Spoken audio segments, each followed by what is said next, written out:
Hello students, आपका स्वागत है आपके अपने channel Hindi learn and fun में। आज स्टूडेंट्स हम एक नई वीडियो के साथ आपके सामने हाजिर हैं, जिसका नाम है कर चले हम फिदा। ये किसने लिखा है? अतहर हुसैन रिजवी ने। ठीक है, तो इनका नाम क्या है? असली नाम है अतहर हुसैन रिजवी, वैसे इनको कहते हैं कैफी आजमी। इनका जन्म हुआ है 19 जनवरी 1919 को उत्तर प्रदेश के आजमगढ़ में। ठीक है, क्या है कि कैफी आजमी काफ़ी इनकी गणना उर्दू कवियों में की गई है। ठीक है, उर्दू कवियों में इनकी गणना की गई है। ये अपनी युवावस्था में मुशायरों में वाहवाही पाने वाले कैफी आजमी ने फिल्मों के लिए सैकड़ों बेहतरीन गीत भी लिखे हैं। और ये कब इनकी मृत्यु कब हुई? 10 मई 2002 को। ठीक है, इस दुनिया से ये रुखसत कर गए। तो ये जो आज हम कविता करेंगे, इस पहले हम इसके बारे में आप लोग बताते हैं कि किस बारे में है ये। ठीक है, ये जो हिंदी सिनेमा में क्या है, फिल्म हकीकत में ये गाना लिया गया है। ये फिल्म हकीकत के लिए बनाया गया था, लिखा गया था। ठीक है, यह फिल्म युद्ध से रिलेटेड है। तो यह सैनिकों की कहानी पर है। जब वह युद्ध करते करते शहीद हो रहे हैं, तब वो यह गीत गा रहे हैं। ठीक है, कर चले हम फिदा जान तन साथियों। ये गाना हमने कई बार सुना होगा, लेकिन इसका असली मतलब क्या है वो आज हम जानेंगे। ठीक है, आज आप लोगों को पता चलेगा जब आज हम इसकी हिंदी में व्याख्या करेंगे। तो कर चले हम फिदा जान तन साथियों, अब तुम्हारे हवाले वतन साथियों। सांस थमती गई, नब्ज जमती गई, फिर भी बढ़ते कदम को ना रुकने दिया। कट गए सर हमारे तो कुछ गम नहीं, सर हिमालय का हमने न झुकने दिया।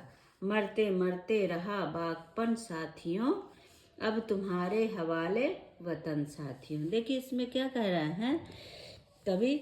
युद्ध भूमि में सैनिक अपने प्राण न्यौछावर करते हुए, ठीक है, क्या है, युद्ध भूमि में सैनिक जो है अपने प्राणों की न्यौछावर करते हुए अन्य सैनिकों के लिए कह रहे हैं। ठीक है, कि हे साथियों, अब हम अपना शरीर, ठीक है, तन जान और शरीर देश पर न्यौछावर कर रहे हैं। ठीक है, और हम मृत्यु की गोद में जा रहे हैं। अब तो सांस थमती गई, अब सांस हमारी रुक रही है। ठीक है, सांसें हमारी थमने लगी हैं। अब हम अपना शरीर तथा जान देश पर न्यौछावर करके, ठीक है, न्यौछावर करके मृत्यु की गोद में जा रहे हैं। अब यह देश तुम्हारे हवाले है। ठीक है, अब यह देश तुम्हारे हवाले है, अर्थात अब तुम इस देश की रक्षा करो साथियों, अब तुम इसको संभालो। ठीक है, हमारी सांसें क्या है, सांसें थमती गई और नब्ज भी कमजोर होती जा रही हैं। ठीक है, इतना होने के बावजूद भी हमने आगे बढ़ते हुए, क्या कर रहे हैं, इतना होने के बावजूद भी हमने आगे बढ़ते हुए कदमों को रुकने नहीं दिया। जो मतलब हमारी सांसें थम रही हैं, जान जाने वाली है, लेकिन हमने हार नहीं मानी है। हम बराबर लगे हुए हैं, डटे हैं। ठीक है, क्या है, हमने अपने कदमों को रुकने नहीं दिया है। मातृभूमि की रक्षा करते हुए हमारे शीश भी कट गए। ठीक है, कट गए सर हमारे तो कुछ गम नहीं, हमारे शीश भी कट गए, परंतु हमें इसका कोई दुख नहीं, हमें इसका कोई खेद नहीं है। ठीक है, इसके लिए हमें कोई खेद नहीं है कि हमारे सर कट गए, हमारी जान जाने वाली है, हम यहाँ पे घायल हैं। ठीक है, इसका हमें कोई दुख नहीं है। लेकिन हमने क्या, सर हिमालय का सर हमने कभी झुकने नहीं दिया है। हिमालय का सर, क्या हिमालय क्यों कहा यहाँ पे? क्योंकि हिमालय सबसे ऊंची जगह पर है, तो इसीलिए कहा है यहाँ पे कि हमने अपने देश का सर झुकने नहीं दिया है। मरते दम तक हमारा क्या है, मरते दम तक बागपन यानी हिम्मत, बागपन मीन्स क्या होता है, हिम्मत, हमने हिम्मत नहीं हारी है साथियों। हे साथियों, हमने अपनी मरते मरते भी हमने क्या है वहाँ पे देखिए, एक सोचिए कि युद्ध हो रहा है और हमारे सैनिक घायल हैं, ठीक है। घायल होते हुए भी वो ये कह रहे हैं अपने साथियों से कि अब तक हमने संभाला है, अब तुम्हें संभालना है। हम इतना घायल और ऐसे पोजीशन में होते हुए भी हमने अपनी हिम्मत नहीं हारी है। अब तुम्हारे हवाले, अब ये देश अब तुम्हारे हवाले है, ठीक है। हम अब तुम्हारे हवाले करके हम मृत्यु की गोद में जा रहे हैं। तो इस पैरा में यही समझाया है। आगे देखिए, हाँ इसके पहले देखिए हम कर लेते हैं इसका काव्य सौंदर्य, ठीक है। क्या भाव पक्ष और कला पक्ष क्या कह रहे हैं इसमें, देखिए इसमें एक तो हमें यह दिख रहा है कि देश प्रेम की भावना उजागर की गई है। उन्होंने ये हर बात पे बोला है कि हम तो आज अब जा रहे हैं मृत्यु की गोद में, लेकिन तुम्हें देश संभालना है, ठीक है। तो इसमें क्या है, देश भाव की भावना है। और मातृभूमि के लिए उन्होंने क्या प्राणों को निछावर, मतलब अपना सब कुछ निछावर करने के लिए कहा है, निछावर करने की हमें प्रेरणा दी है, ठीक है। और क्या है, उर्दू उर्दू शब्दावली का प्रयोग किया गया है इसमें, क्योंकि इनकी गीतों में उर्दुओं की ज़्यादा ही महत्व दिया गया है, ठीक है। कहीं भी देखते हैं तो उर्दू शब्द ज़्यादा मिलते हैं। और क्या है, मरते मरते, मरते मरते में क्या है, ये पुनरुक्ति, ठीक है। मरते मरते में पुनरुक्ति अलंकार का प्रयोग किया है। आगे देखते हैं, आगे क्या करें, जिंदा रहने के मौसम बहुत है मगर, ठीक है। आगे अब वो क्या कह रहे हैं, सैनिक की जिंदा रहने के मौसम बहुत है मगर जान देने कारी रुत रोज आती नहीं। हुस्न और इश्क दोनों को रुस्वा करे वो जवानी जो खून में नहाती नहीं। आजा धरती बनी है दुल्हन साथियों अब तुम्हारे हवाले वतन साथियों, ठीक है। अब यहाँ पे देखिए क्या कह रहे हैं सैनिक, कि देश की रक्षा करते हुए सैनिक क्या कह रहे हैं कि जिंदा रहने के मौसम, मतलब हमारे अंदर जिंदा रहने के लिए बहुत सारी बहाने होते हैं, बहुत सारी उसके कारण होते हैं कि हमें इस चीज़ के लिए जिंदा रहना, हमें अभी बहुत जीना है, ये देखना है, ठीक है। लेकिन क्या है, जान देने के लिए रोज रोज ये कारण नहीं मिलते हैं। जो आज ये कारण हमें मिला है ये हर किसी को नहीं मिलता है और ना रोज रोज मिलते हैं, ठीक है। तो यहाँ क्या कह रहे हैं, देश की रक्षा करते हुए सैनिक ग्रसित होते हुए, ठीक है, कहते हैं कि जिंदा रहने के तो बहुत से अवसर प्राप्त होते हैं, ठीक है। बहुत से अवसर प्राप्त होते हैं, हमें बहुत सारे बहाने मिल जाते हैं, परंतु जान देने की ऋतु, ठीक है, जान देने की ऋतु रोज रोज नहीं आती है, अर्थात जान देने का अवसर रोज नहीं मिलता है। हुस्न और क्या कह रहे हैं यहाँ पे, हुस्न और इश्क दोनों को रुस्वा करें। अब ये हमें जो जवानी मिली है, ठीक है, जो जवानी मिली है, इसने इसे क्या करते हैं कि हुस्न यानी कि कोई लड़कियों के पीछे इधर इश्क में ये सब में अपनी जवानी बर्बाद कर देते हैं। लेकिन क्या है कि जवानी को खून में नहाती नहीं, खून में, खून का मतलब खून मीन्स खून में, ठीक है। तो क्या करें, जो जवानी खून में बराबर नहीं होती है, जो खून से नहीं नहाती है, वो वही जो प्यार और सौंदर्य को बदनाम करती है, ठीक है। आज धरती ही क्या है, वो आज धरती ही दुल्हन का रूप धारण कर चुकी है, ठीक है। हमें इसे मांग अपने क्या है, हमें इसे अपने क्या है, खून से, ठीक है, खून से इसे सजाना है, यानी कि इसकी मांग खून से भरना है, इसको हमें रंगों से भरना है। यहाँ पे क्या है, मतलब कि इसे रंगों से हमें भरना है, ठीक है।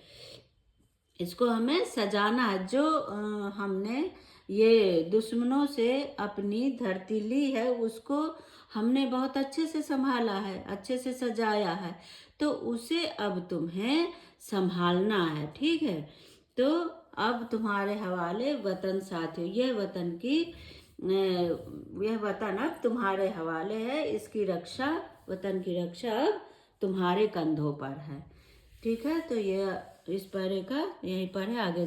आगे हम इसका काव्य सौंदर्य देख लेते हैं। ठीक है, तो क्या है इसमें? इसमें भी वही है कि देश की रक्षा के लिए अपना सर्वस्व निछावर करने के लिए कवि बोल रहा है। ठीक है, और अपना सब कुछ अपना सब कुछ देने के लिए कवि प्रेरित कर रहा है, और उर्दू शब्दावली का प्रयोग किया गया है। ठीक है, भाषा भावोत्पादक है, इसमें भाव पैदा हो रहे हैं। ठीक है, तो ये हो गया इसका। आगे का पैरा हम देखते हैं। आगे क्या कवि कह रहा है? राह कुर्बानियों की ना वीरान हो, राह कुर्बानियों की ना वीरान हो, तुम सजाते ही रहना नए काफिले, फतह का जश्न इस जश्न के बाद है, जिंदगी मौत से मिल रही है गले, बांध लो अपने सर से कफन साथियों, अब तुम्हारे हवाले वतन साथियों। ठीक है, अब यहाँ पे क्या सैनिक अपने साथियों को क्या संदेश दे रहे हैं? कह रहे हैं कि बलिदानों का रास्ता कभी सुनसान नहीं होने देना। ठीक है, राह कुर्बानियों की ना वीरान हो, मतलब अब तक हमने कुर्बानियाँ दी हैं और ये कुर्बानी रुकने ना पाए। कहने का यहाँ पे यही अर्थ है कि अब तक हमने कुर्बानियाँ दी हैं और ये कुर्बानियाँ रुकनी नहीं चाहिए। ठीक है, तुम सजाते ही रहना नए काफिले। जो कभी यहाँ पे अपने जो शहीद हुए हैं उसको वो क्या बोल रहे हैं? काफिला। ठीक है, क्या कह रहे हैं? तुम सजाते ही रहना नए काफिले। अब तो हम जा रहे हैं, तो अपने मरने को वो, अपने बलिदान को वो काफिला का नाम दे रहे हैं कि अब हमारा काफिला जा रहा है, आगे का काफिला रुकने न पाए, ये बराबर जारी रहना चाहिए। ठीक है, तो यहाँ क्या कह रहे हैं कि बलिदानों का रास्ता कभी सुनसान नहीं होने देना, तुम सदैव नए काफिले सजाकर आगे बढ़ते रहना। ठीक है, इस बलिदान के बाद तुमने क्या कर रहे हैं? इस बलिदान के बाद फतेह का जश्न, इस जश्न के बाद। ठीक है, तो क्या कह रहे हैं कि इस बलिदान के बाद तुम्हें जीवन की खुशी मनाने के अवसर और भी मिलेंगे। ठीक है, मनाने के अवसर मिलते रहेंगे। इस समय जिंदगी मृत्यु से गले मिल रही है। क्या करे? जिंदगी मौत से मिल रही है गले। इस समय क्या करें? इस समय जिंदगी मृत्यु से गले मिल रही है, अर्थात यह जीवन क्षणभंगुर होने के कारण अब मृत्यु के समीप है। ठीक है, अब तुम अपने सिर पर कफन बांध लो। ठीक है, क्या बांध लो अपने सर से कफन साथियों।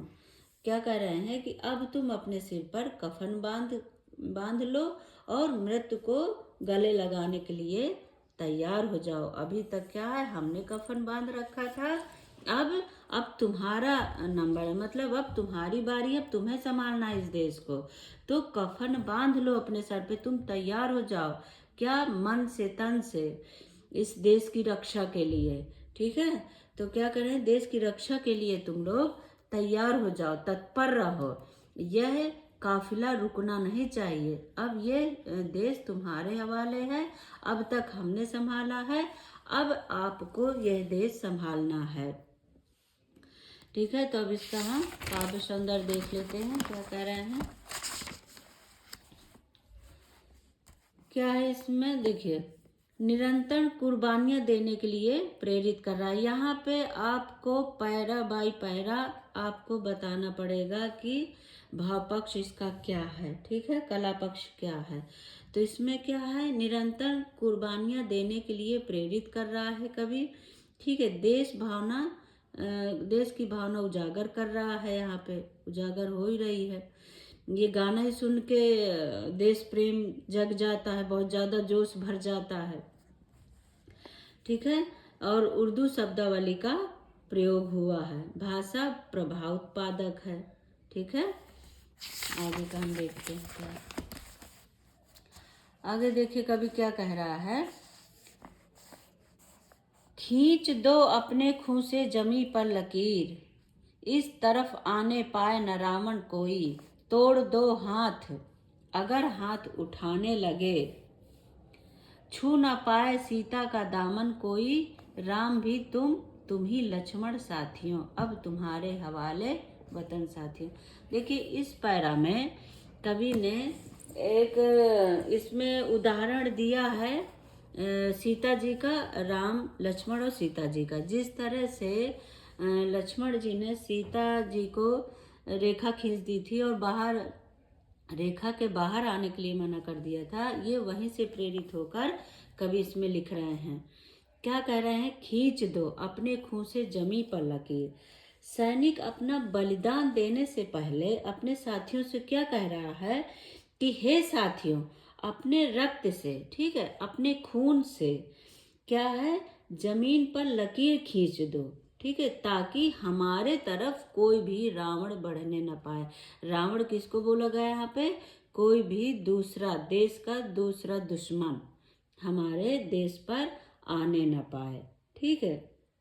रावण रूपी शत्रु, ठीक है, अपने पैर न पसारे। अर्थात हमारे अंदर इतनी शक्ति भर लो, अपने अंदर इतनी शक्ति भर लो कि कोई भी शत्रु हमारी ओर रुख ना करे, हमारी तरफ देख भी ना पाए। ठीक है। तोड़ दो हाथ अगर हाथ उठाने लगे। यदि कोई भारत माता को छूने का साहस करे, ठीक है, यदि कोई शत्रु भारत माता को छूने का भी दुस्साहस करे तो उसका हाथ तोड़ दो। अर्थात शत्रुओं को परास्त कर दो, शत्रुओं के मंसूबों पर पानी फेर दो, उन्हें कामयाब नहीं होने दो। ठीक है। इस प्रकार का कार्य करो कि छू ना पाए सीता का दामन कोई। इस प्रकार का कार्य करो कि सीता के पवित्र आंचल को कोई छू ना सके। मतलब यहाँ पे सीता किसको बोला है, भारत माता को। ठीक है।